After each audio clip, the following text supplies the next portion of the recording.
Greetings! Welcome to the Devlog for hot dogs, horseshoes, and hand grenades. We're going to start off as always with a quick sound check. Make sure your speakers aren't up too high. Wonderful! So what have we got for you this week? Well, it is about time that we did our roadmap for the next year, and I thought I would start that off to make it a little more visually interesting for you folks and to tease some upcoming stuff. That I would start with something that I had already started playing with and tuning up, and that is our Sosa Guns, the special weaponry that our meaty friends use. Because of a bunch of things I was working on, I decided to give these a bit of a polish pass to start the year and knock all the cobwebs out and such. And so I thought I would show you what is going on with them. So the first thing you'll notice is that some of them that were a little too small to begin with have been scaled to their correct sort of widths and heights. So our AA-12 here is longer. Our Scout now feels correct instead of being this weird pocket pistol Scout. And of course we've got some new weapons. We've got an RPG-7 now. Boom. Boom.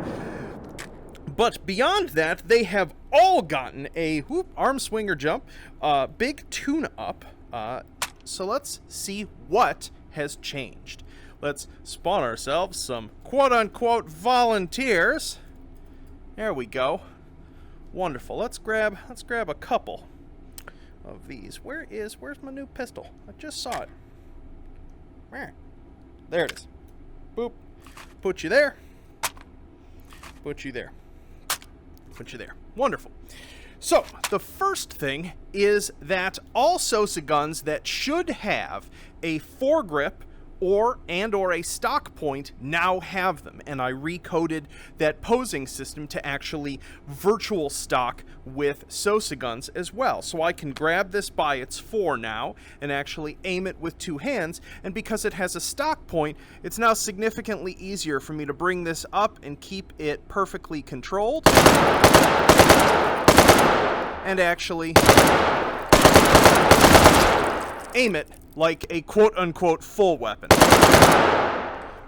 To compensate for this, and actually before I'm going to show another feature, the other thing is these no longer are spawn locked. These harness. And one of the reasons that they harness is that in scenes where spawn locking is enabled, when you return a Sosa Gun to its quick belt slot, it reloads that Sosa Gun.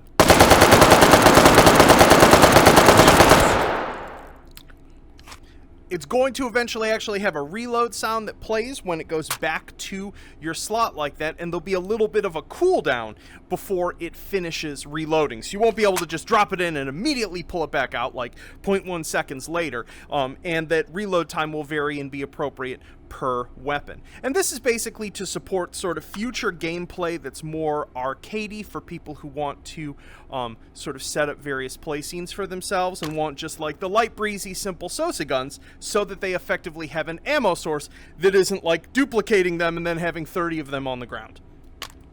So yeah, so that's in there.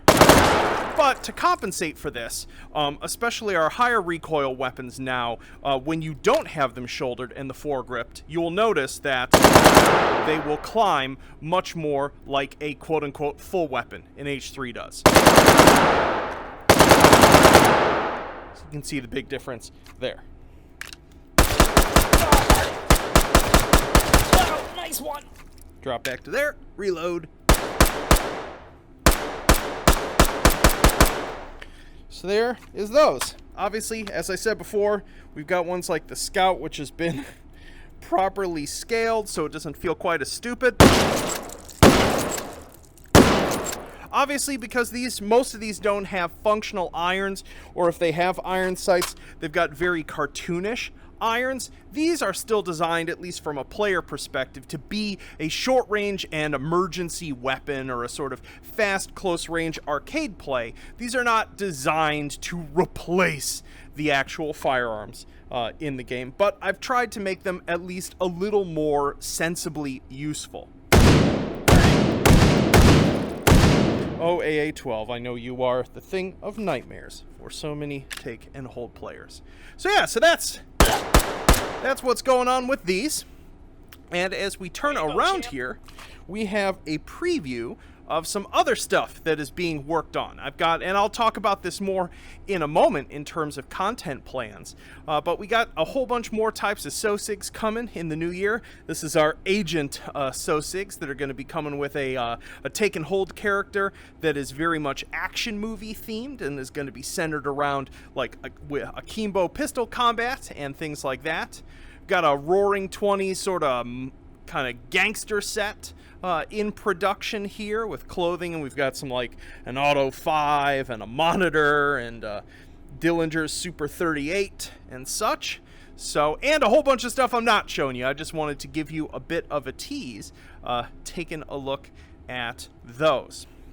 So now that we've talked about the Sosa Guns, let's jump out of VR and talk about what 2021, or at least the first half of it, is really gonna be about for H3.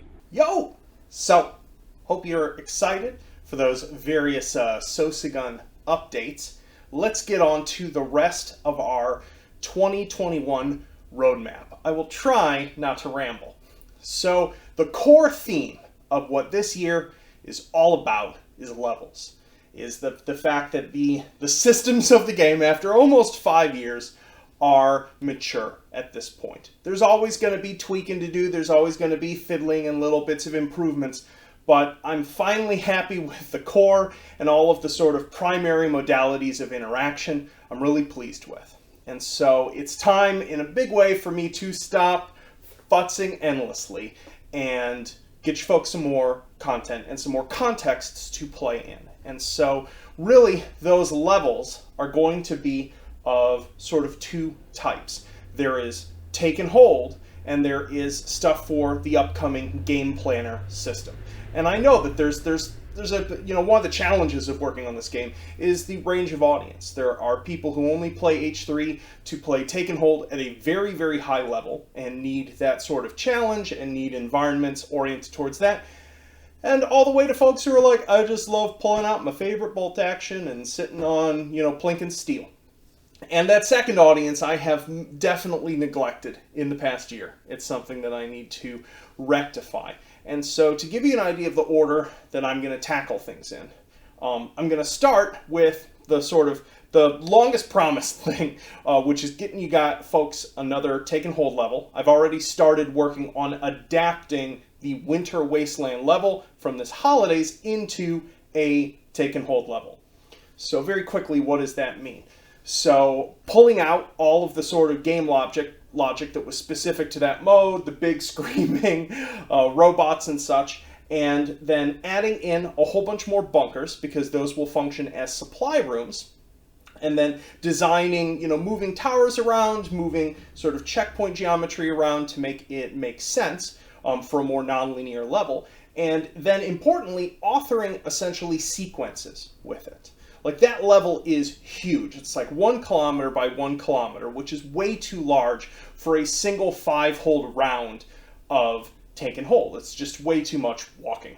And so the idea is that there will be several sort of authored sequences that take place in part of the level, and you'll play a random one of those each time you play the level. There'll probably be 5 or 6 or so, and use somewhere around a quarter to a third of the total level and have a nice dramatic crescendo, like starting at a small hold point and then something more intense, and largely only have supply points activate that are within that third of the level.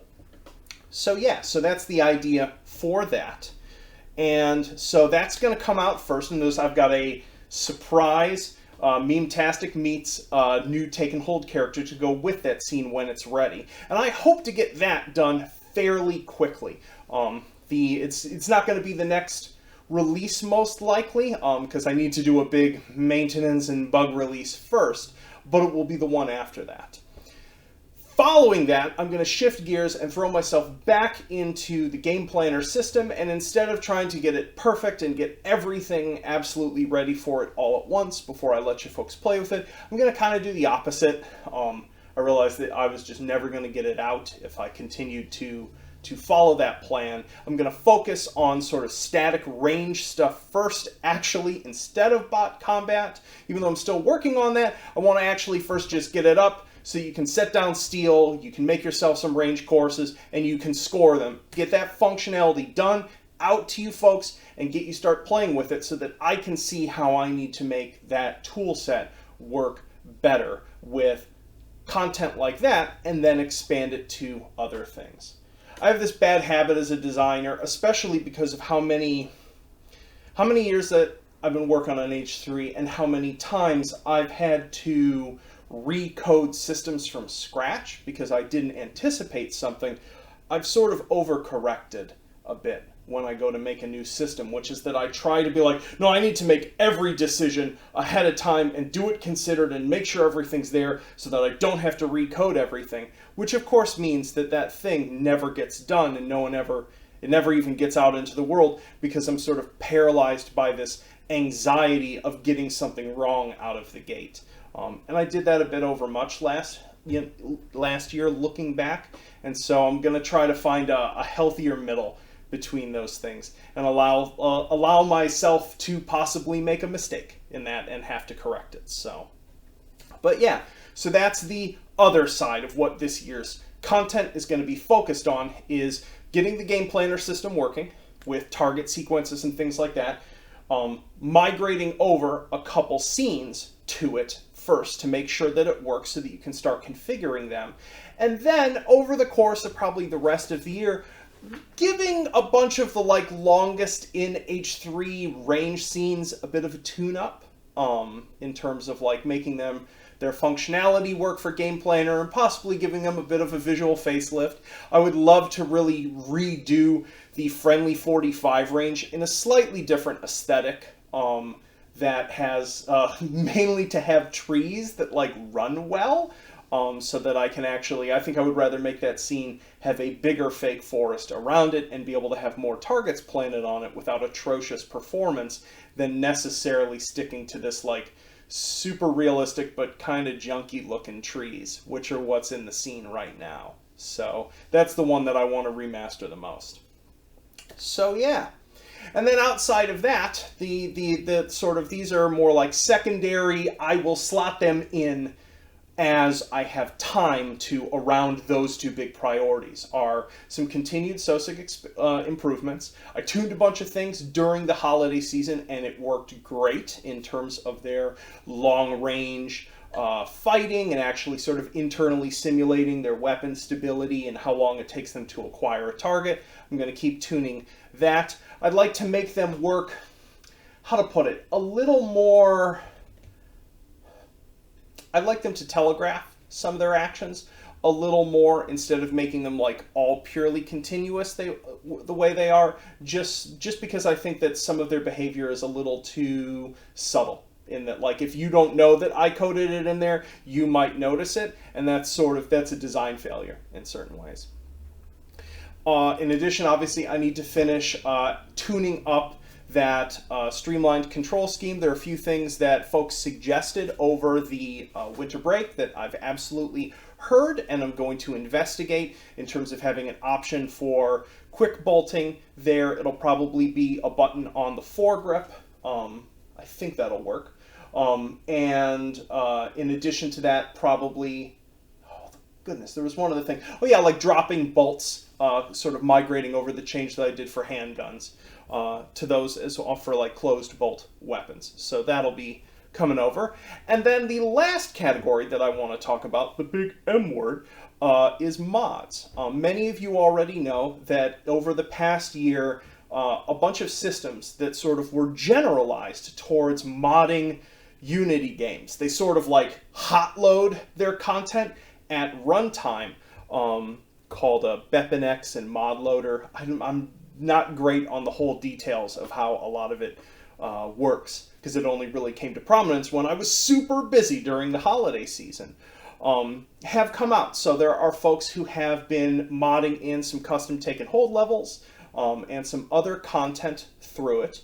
And basically I want to say a couple things. One, now that there is a modding system that doesn't require actually distributing the entire assemblies of the game packaged with a mod, I'm significantly happier and friendlier towards the concept in general. And so I've been trying to do a couple things to make some of those pipelines smoother for folks. So I've been talking with the folks who are behind Worst Mod in terms of making the process of both authoring and loading in a custom level smoother. And I'm probably going to be producing a couple videos on this channel over the course of the year that are just sort of tips and tricks oriented towards people who are actually using Unity to make custom content, on basically where all of the common pitfalls are for poor performance. Because that's the biggest difficulty, especially because some of the ways that the custom content is loaded is non-ideal. I'm not entirely convinced that some of Unity's ways of making a level efficient in terms of like occlusion culling and batching are loading properly, and it's something I'm still investigating. But in general, I'm trying to help out that community. I'm not going to be hosting them on the workshop just to cut that one off at the pass. I don't want to be responsible for other people's custom external content, both in terms of quality of it running and the content of that content itself. But you can, of course, go over to Nexus Mods or Bone Tome if you're interested in that stuff. And there will be, I'm adding basically with this video, a channel or two to our Discord specifically geared towards that content, because people come in on an almost daily basis who cannot read instructions on a website asking for those same instructions re-explained. So there'll be a place for you to do that on the Discord. All right, well, I ended up rambling anyway, so I should probably just cut this off here. But that is basically what's going on. As I said, just to sum up, it's about levels this year. And basically the ideal, especially if I can get Game Planner running up and running efficiently, the goal is to sort of like make these sort of theme packs of content over the course of the year. So in the case of like the Roarin' 20 Gangster Sosa set, what I would love to be able to do is release a custom authored take and hold character for them, release an environment for Game Planner, like maybe like the back alley of a bootlegger sort of thing, set up for you to be able to do whatever you want with it, all at once as a grouped set. Occasionally with the take and hold level as well, based upon the sort of scale and difficulty of doing that. So that every time that I release this sort of like big content pack, there's a bunch of stuff for everyone to do, regardless of how you play H3 and what interests you in the game. So it's a lot.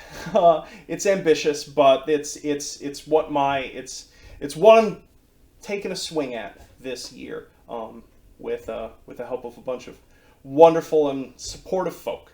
So we're going to try to pull this off. So I hope you all are having a wonderful beginning to your year thus far. And next week I'm going to be showing you some stuff that's going to be going into our first update of the year. It's going to be update 97, and it is going to be the big old bug fix and tune-up update. So hopefully going to just dive right into tuning up those streamlined control omissions, and we'll see what else. So I'll see y'all soon. Peace.